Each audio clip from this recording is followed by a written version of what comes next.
Puji nama Tuhan, shalom. Hari ini saya ingin mengajak kita belajar kebenaran firman Tuhan. Prinsip pernikahan, yang pertama saya ingin buka Alkitab kita dalam Kejadian 2:18. Tuhan berfirman, tidak baik kalau manusia itu seorang diri saja, aku akan menjadikan penolong baginya yang sepadan dengan dia. Saya ingin menyampaikan kepada kita yang pertama, bahkan kepada kedua mempelai, pernikahan itu rancangan Allah. Itu bukan produk manusia. Master plan-nya, blueprint-nya itu Allah yang buat.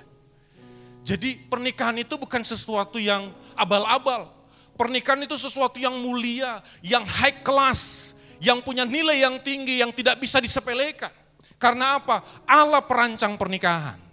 Prinsip pertama, kalau kita ingin menikmati pernikahan, kita harus mengerti dasar pondasi bahwa pernikahan itu adalah rancangan Allah. Bahkan kalau kita lihat di dalam kisah Adam dan Hawa, Allah langsung inisiatornya, Allah yang mendesain, mengambilkan pasangan seorang Adam dari tulang rusuk dijadikannya. Jadi operasi pertama itulah di Taman Eden dan Tuhan langsung dokter terbaik segala dokter yang membius Adam dan mengambil tulang rusuknya dan jadikanlah wanita. Adam berasal dari tanah, tapi bukan tanah sengketa. Saya ingin katakan kepada kita, ini adalah karya Allah bagi kita. Allah menghendaki keluarga itu menjadi miniaturnya surga. Miniatur adalah suatu objek yang ditirukan dengan skala yang diperkecil dari bentuk aslinya. Jadi miniatur itu adalah gambaran kecil, produk kecil yang menunjukkan aslinya. Dia meniru aslinya, sehingga orang dengan melihat yang kecil ini mereka bisa tertarik dengan yang aslinya. Keluarga itu adalah miniatur surga, supaya ketika orang melihat keluarga, orang tertarik dengan surga. Bapak Ibu yang sudah pernah ke Taman Mini Indonesia, di situ ada miniatur Indonesia kecil di sana, benar ya? Ketika orang datang ke sana melihat miniaturnya Indonesia di sana, Taman Mini Indonesia Indah, mereka terkagum-kagum betapa hebatnya Indonesia. Dari berbagai pulau, dari berbagai budaya, semua ada di sana, dan ketika mereka hanya melihat dari skala kecilnya, mereka kagum dengan Indonesia. Keluarga itu miniatur surga, sehingga ketika kita lihat keluarga, kita akan kagum dengan Allah yang menciptakan keluarga itu. Karena keluarga didesain untuk menjadi miniatur surga di muka bumi. Supaya orang bisa melihat ekspresi kasih Bapa itu, supaya orang bisa melihat hubungan Tritunggal itu nyata di dalam keluarga. Dan ketika kita sadar bahwa keluarga adalah rancangan Allah yang kedua, mari kita ikuti polanya Allah. Sehingga ketika keluarga itu ada konflik, ada masalah, mari cari solusinya di buku panduan yang Tuhan berikan bagi kita, yaitu Alkitab. Alkitab menjadi buku panduan terbaik bagi keluarga ketika keluarga itu bermasalah. Karena di Alkitab ada desain gambaran jelas tentang keluarga yang dibentuk oleh Allah. Ketika kita membangun bangunan ini, dimulai dengan gambarnya, ada arsiteknya yang membuat gambarnya, dan setiap tukang itu mengerjakannya sesuai dengan pola, sesuai dengan dena, sesuai dengan peta yang ditujukan oleh arsitek itu yang telah menuliskan, yang telah membuat gambarnya. Ketika ada yang masalah, dia akan cari arsiteknya, berkata, ini bagaimana? Demikian juga keluarga. Kalau kita sadar bahwa keluarga itu adalah rancangan Allah, ketika ada sesuatu masalah dalam keluarga, carilah perancangnya, yaitu Tuhan. Saya yakin tidak ada keluarga yang tidak bisa dibetulkan oleh Tuhan. Amin. Karena Tuhan yang membentuk. Tuhan gak pernah gagal. Seorang tokoh mempertanyakan kepada seorang pendeta namanya Billy Graham di Amerika. Dia bertanya, kenapa Amerika dilanda begitu banyak masalah, begitu banyak musibah, tekanan, banyak hal yang terjadi. Mana katanya Tuhan yang baik? Billy Graham hanya mengatakan seperti ini. Kalian sudah mengusir Tuhan dari Amerika. Ditiadakan di sekolah pelajaran agama, Alkitab tidak boleh ada lagi di kampus-kampus. Kalian mempertanyakan Tuhan padahal kalian usir Tuhan dari negara ini. Demikian juga keluarga. Jangan sampai kita usir Tuhan yang mendesain keluarga, yang menjadi perancang keluarga dari keluarga kita. Dan dia tidak terlibat lagi di dalamnya. Mari terus kita libatkan karena dia adalah perancang ilahi yang mengerti bagaimana menjalankan keluarga. Saya hanya ingin kita membawa kepada basic yang paling standar. Betapa mulianya keluarga itu. Keluarga gak asal-asalan. Keluarga itu adalah rancangan Tuhan. Yang Tuhan ingin menjadi miniatur surga di muka bumi. Fungsi miniatur itu sebagai pengganti yang asli. Fungsi miniatur memberikan gambaran nyata mengenai aslinya. Sehingga orang bisa melihat kasih Tuhan dalam keluarga. Orang bisa melihat kemurahan Tuhan dalam keluarga. Orang bisa melihat damai sejahtera dalam keluarga. Mari kita libatkan Tuhan di dalam pernikahan kita, jangan hanya di awal. Jangan hanya ketika pemberkatan nikah. Kadang banyak keluarga ketika pertama, wah datang rajin. Tapi mulai meningkat dalam karir, dalam keluarganya, anaknya sudah bertambah, mulai semakin merosot dan menurun di dalam ibadahnya. Terus kita libatkan Tuhan dalam keluarga kita. Tuhan harus yang menjadi pertama dan utama dalam keluarga. Jangan jadi alternatif terakhir ketika sudah tidak ada lagi harapan. Tuhan sangat concern dengan keluarga. Tapi saya juga mengatakan iblis juga sangat concern dengan keluarga. Oleh karena itu kita yang menentukan pintu itu kita buka kepada siapa. Siapa yang kita putuskan masuk ke dalam rumah kita. Itu yang menentukan keluarga kita menjadi bahagia apa tidak. Kalau kita putuskan will, pil dan lain sebagainya, rusaklah keluarga kita. Kalau kita putuskan berhala, rusaklah keluarga kita. Tapi kalau kita putuskan Yesus yang menjadi kepala dalam keluarga kita, wow, bahagia. Yang kedua, keluarga itu harus dimulai dari pasangan yang sama-sama dewasa. Saya membaca undang-undang pernikahan bahwa ada revisi bahwa pernikahan itu sekarang usianya 19 tahun. Tetapi fakta membuktikan usia tidak berbanding lurus dengan kematangan seseorang. Saya ulangi, usia tidak berbanding lurus dengan kematangan kedewasaan seseorang. Ada usianya 30 tahun, tapi masih gampang tersinggung, merajuk, mandele. Pulangkan saja kepada ayahku atau ibuku dulu segenggam emas, kau pinang aku. Wah, gampang sekali. Tetapi kedewasaan itu bukan hanya berbicara tentang usia, bukan berbicara tentang jenggot, bukan berbicara tentang kumis, bukan berbicara suara yang ngebas. Tetapi kedewasaan itu berbicara tentang tanggung jawab. Orang yang dewasa dia bertanggung jawab kepada dirinya sendiri. Orang dewasa tidak akan rusak tubuhnya. Amin. Orang dewasa tidak akan rusak tubuhnya dengan minuman-minuman keras. Orang-orang dewasa tidak akan rusak dirinya karena dia mengasihi dirinya. Alkitab mencatat bagaimana kita mengasihi orang lain kalau kita nggak ngasihi diri kita. Kematangan kedewasaan itu berbicara tentang bagaimana tanggung jawab terhadap diri sendiri.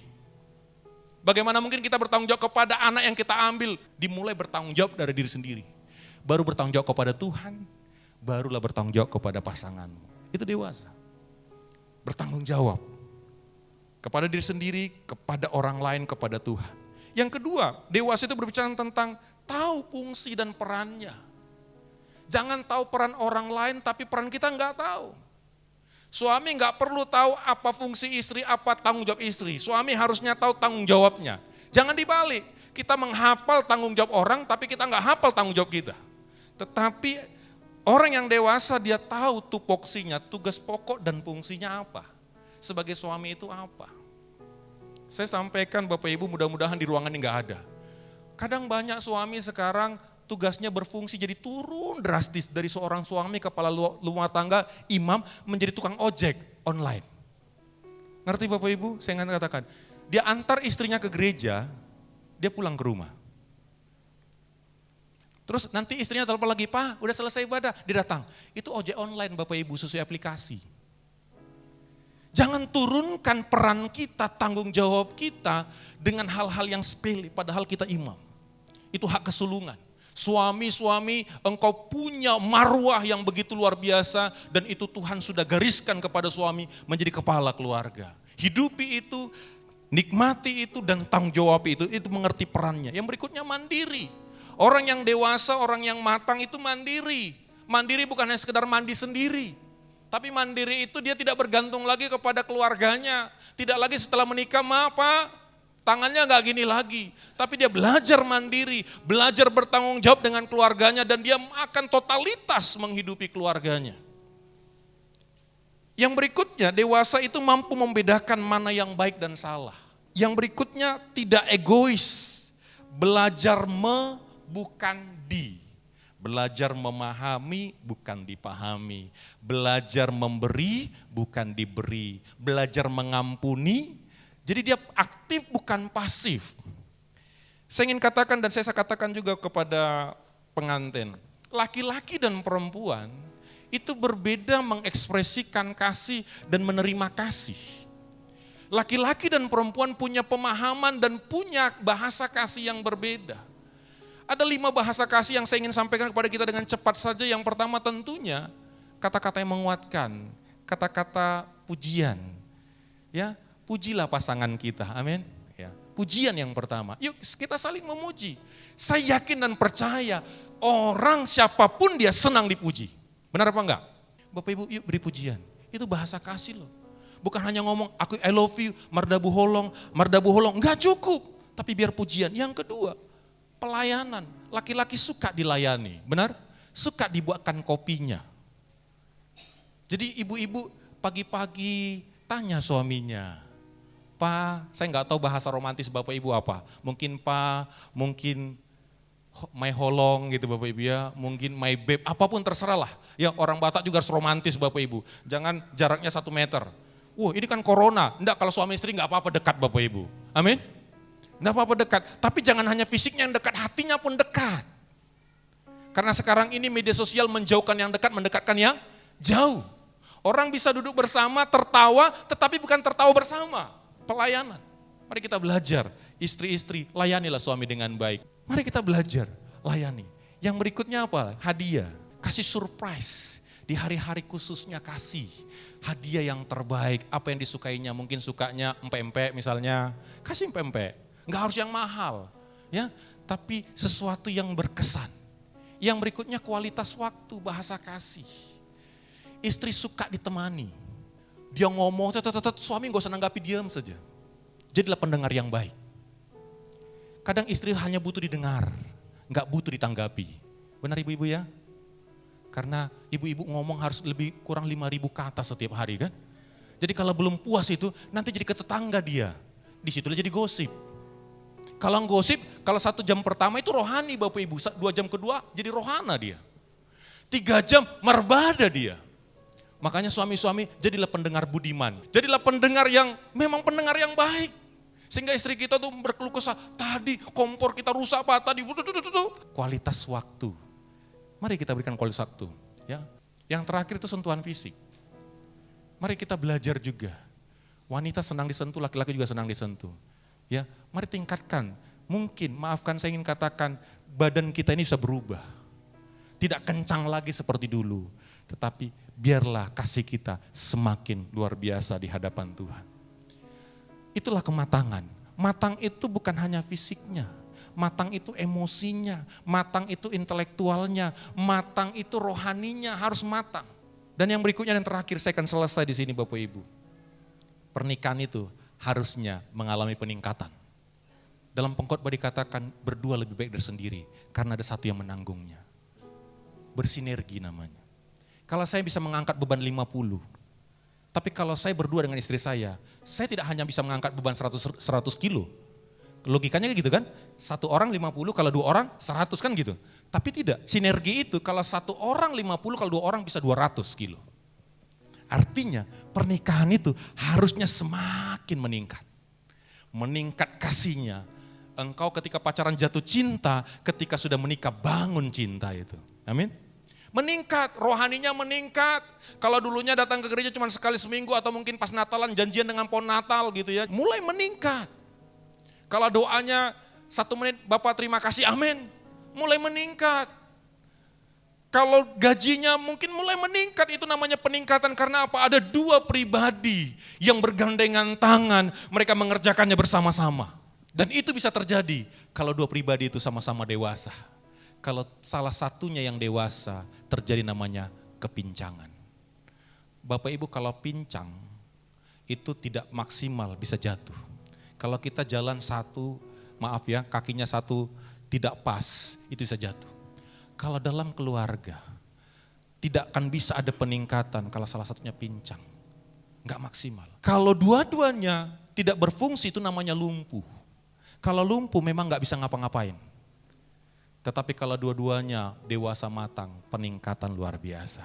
Bukan hanya dalam hal rohani, dalam jasmani juga. Karena apa? Ide-ide yang satu orang sekarang sudah dua orang, ada yang penyeimbangnya, ada yang melengkapi karena saling melengkapi.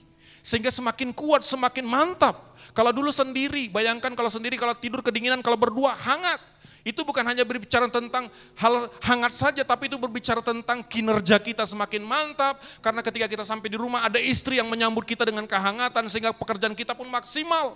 Yang dulu kita kalau kerja malas, ketika kita sudah menikah kita totalitas di dalamnya. Itulah harusnya peningkatan terjadi dalam keluarga. Karena apa? Karena ada orang dewasa di dalamnya. Dalam pernikahan tidak selalu indah, kadang kerikil. Kadang hampir-hampir ada tebing di sampingmu nanti. Kadang harus mendaki, tapi kalau kalian berjalan bergandengan tangan bersama-sama dan libatkan perancang ilahi itu dalam kehidupan kalian, apapun medannya, bagaimanapun terjalnya, kalian mampu menghadapinya. Bukan tentang seberapa kuat kita, tapi tentang siapa yang menyertai kita. Ketika kita sepakat suami istri dan sepakat dengan Tuhan perancang ilahi, terjal boleh ada di depan kita, tapi kita akan mampu berkemenangan dalamnya.